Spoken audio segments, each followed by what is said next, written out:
Dorit Kemsley gave some more insight into the dramatic email she received from PK Kemsley during the RHOBH after show. Dorit Kemsley sheds new light on PK's email threats.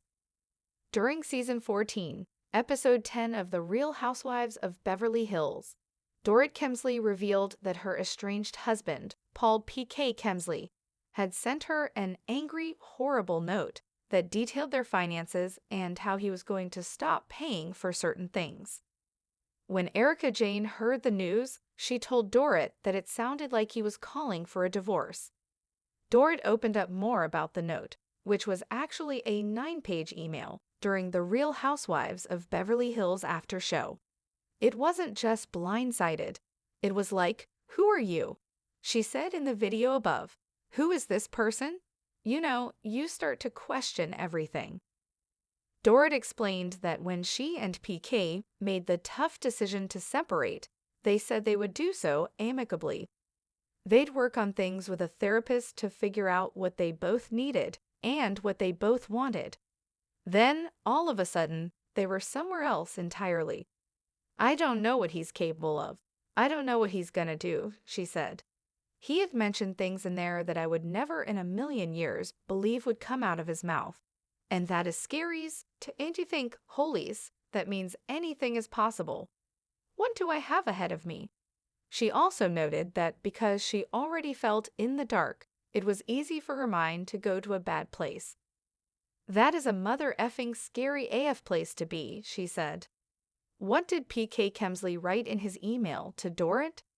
As Dorit explained in the February 4 episode, PK's email was a barrage. It was predominantly financials, she said in an episode interview.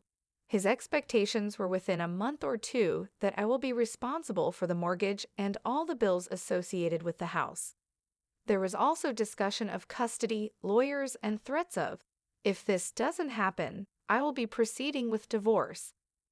According to Dorit, this was the first email of its kind that she'd ever received from PK.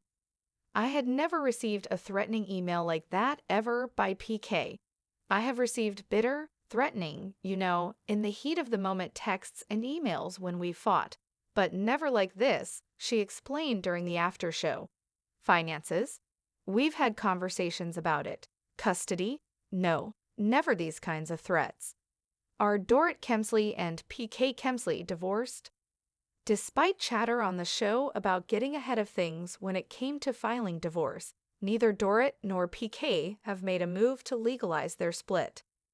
"PK and I are navigating this. It's like our marriage, up and down.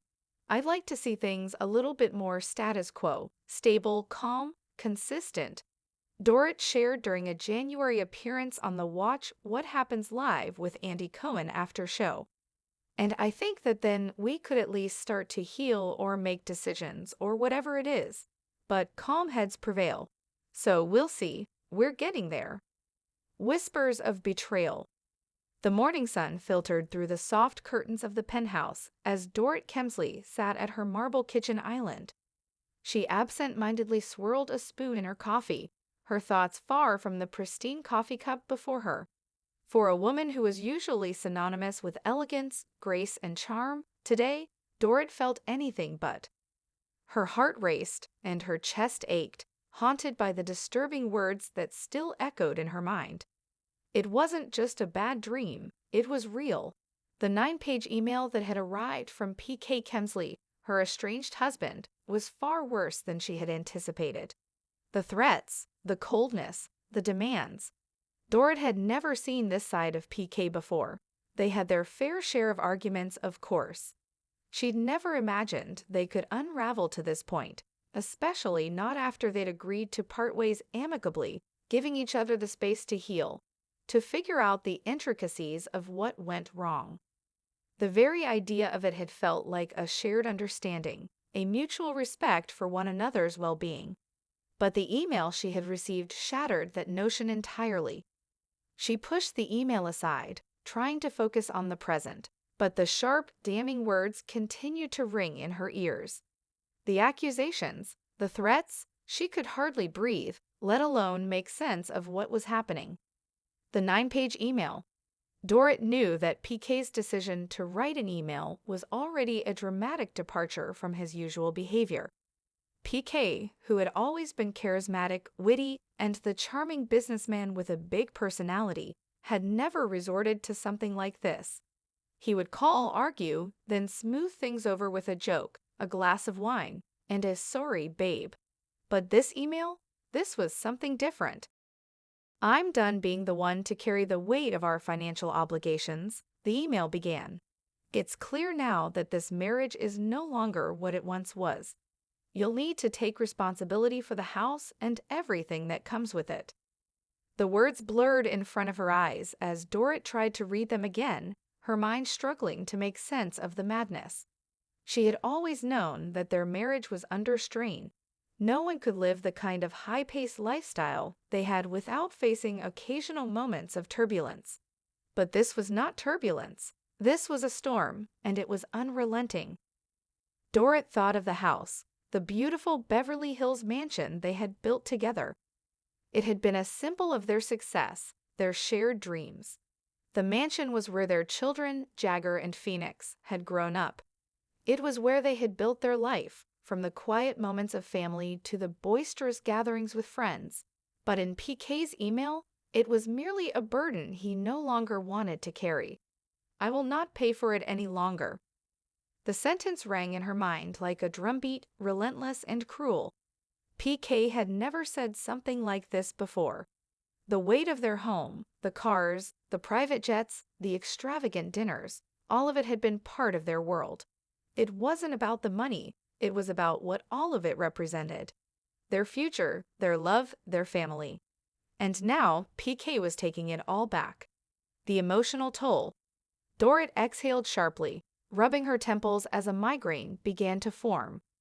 She thought about everything PK had said, everything he had promised. "We'll do this amicably," they had agreed, back when they first started discussing their separation. There had been moments of calm, moments of understanding when they both agreed they needed space.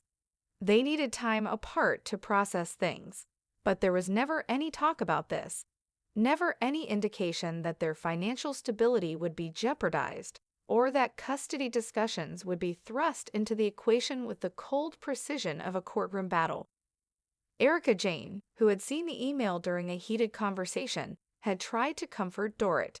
But even Erica, who had her own fair share of tumultuous relationships, was taken aback by the aggression in PK's tone. "This sounds like he's preparing for a divorce," Erica had said, her voice low and thoughtful. Erica wasn't wrong.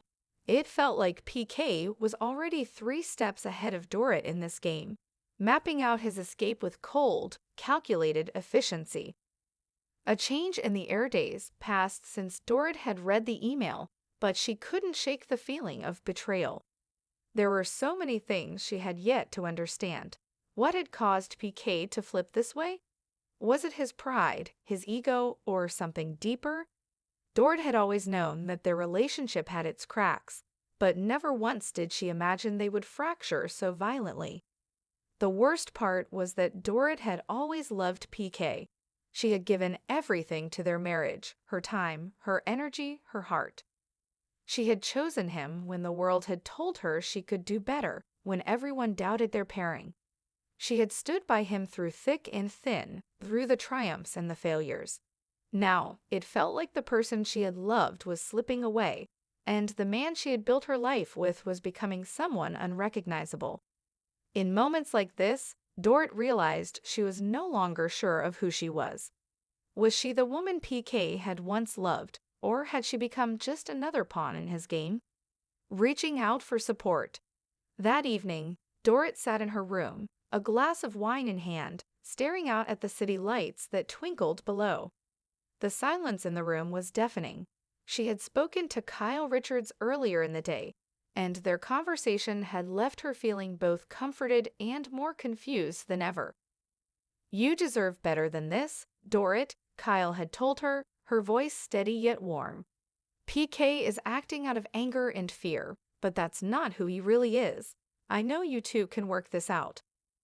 Dorit appreciated Kyle's words, but they felt like hollow platitudes. They had agreed to separate and work things out, but now it seemed as if they were heading toward an irrevocable break, and there was no escaping it. Her thoughts turned to her children. They were still so young, Jagger, just 8, and Phoenix, 4. They didn't deserve to see their parents torn apart like this. But what could she do? How could she navigate this new version of their lives? A new perspective. The next day, Dorit did something she hadn't done in a long time. She reached out to a therapist. She needed guidance, someone to help her navigate this storm and give her clarity. The email from PK had left her in a fog, and she didn't know how to find her way out of it.